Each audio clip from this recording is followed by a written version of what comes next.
Hey everyone, this is Devendra Hardawar from Engadget. I'm here with the man, the myth, the legend, John McAfee. Thank you for joining us. You're very welcome. Thanks for having me. And we're here to talk about Everykey, the new startup that you've joined.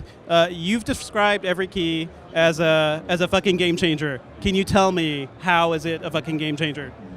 Well, you know, I have so many passwords I can't remember them. You know, I have to reset one password at least once a week because I just can't remember them.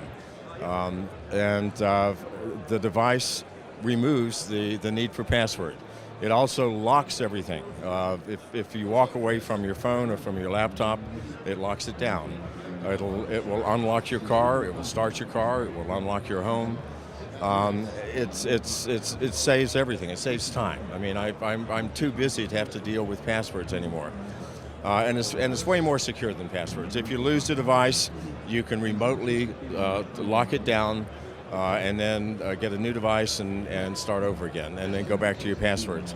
Can you explain how the technology works? Basically, it has military-grade encryption, and it works with Bluetooth, so that Bluetooth has a fairly short range. You know, if you leave the house with this device, no one can get into your laptop. If you forget your phone at home, no one can get into your phone. So you know, I have to key in 100 times a day into my phone to unlock my phone. Well, I don't like that. You know, if I'm here and this device is on me, then I don't have to do that anymore. And so we've seen a couple other digital lock devices, and they all require you to trust that the devices will lock once you walk away. How do you plan to like convince consumers that, you know, your car will be locked when you walk away, your home will be locked, things like that? Well, you know, the proof is in the pudding. We have a number of units in the field. The technology actually works. I mean, you can walk away from your car, drop the key fob, and walk back and see if it's locked. It will be locked. And your phone locks, your laptop locks, and all of your passwords are in the device. So you have absolute security, and it's military-grade encryption.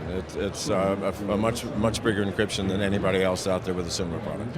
Does it authenticate for people for you to actually use it in any way? Like, does it authenticate? Because what if somebody stole it and you didn't know? Could they get into your house and your car without you knowing? They could, yeah, right now, and we're working on ways to resolve that issue. I guess a final question: how do you go about helping a startup while also trying to run for president? Yeah, that's a problem. Okay, now if I started helping the startup before I started running for president. That's a full-time job. I'm here in Las Vegas for two reasons. I'm going to meet with the Libertarian Party of Nevada. There's going to be a major announcement involving myself and some other people who've changed over. They will be the highest-ranking Libertarian Party members once they move over. So we're making those announcements, re-announcing my candidacy for presidency. And I'm just out here getting support from delegates from the state parties and so on. Very cool. So what are the main issues you're running on? Well, my issues are the same as I had in the Cyber Party. Basically, freedom and privacy and technology. You know, we're facing a cyber war. Here's something fascinating. Just last week, the Ukraine, a large part of the Ukraine the power was taken down by hackers using a very old technology called black energy. I mean, it's a very simple piece of weaponized software. Well, had someone used something more up to date, weaponized software that the Russians or the Chinese are using, Ukraine would still be without power. And our power grid here in America is 50 years old. It's aging. And the technology, the computers that are running and rationing electricity across the country are completely open and vulnerable to a 13-year-old who wants to hack from anywhere in the world.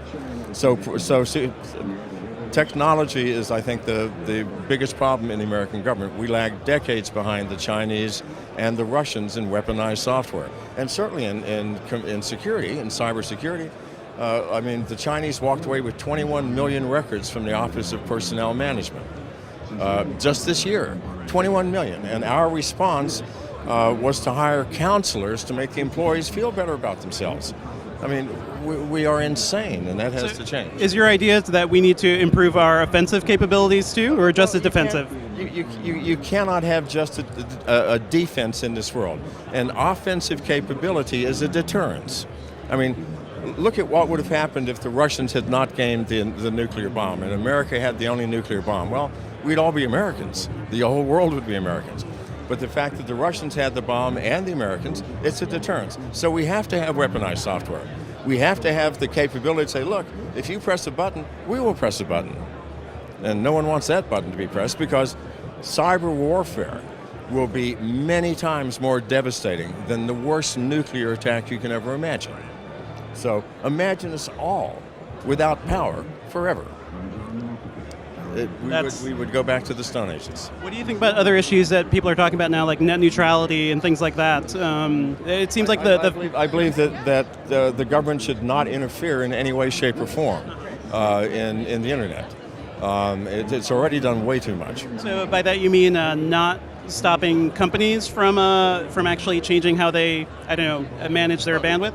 Well, here's the thing. What we have done as a government is we have taken the internet and said, this is a tool that we can use to spy on you and me, to gain information about companies, to control companies, because if they don't, toe the line, we will do this and that. No, governments cannot have that power. I'm sorry, they cannot.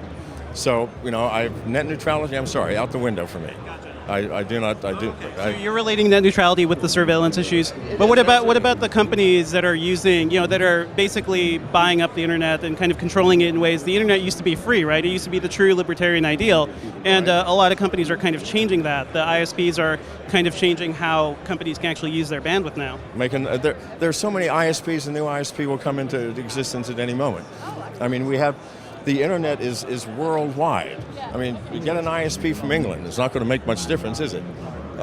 So no, it's something the government simply can't control. We will always have problems in industry.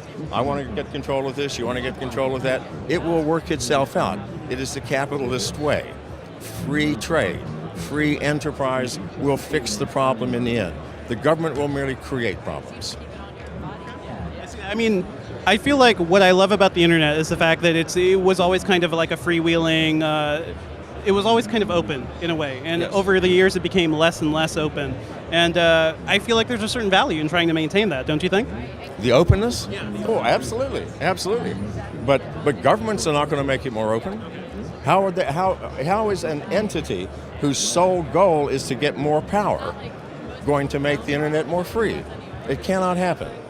I feel like aren't governments the only way to restrict the power of the bigger companies and to protect consumers? Well, if you ask me, I'd rather have companies restrict the power of the government. Okay. No, but seriously. I mean, at least companies operate on a rational principle. When Google runs out of money, they can't buy something. When the government runs out of money, they print more. It's insane. So no, I would rather have the companies control the government than the reverse. All right. Thank you very much, sir. Okay.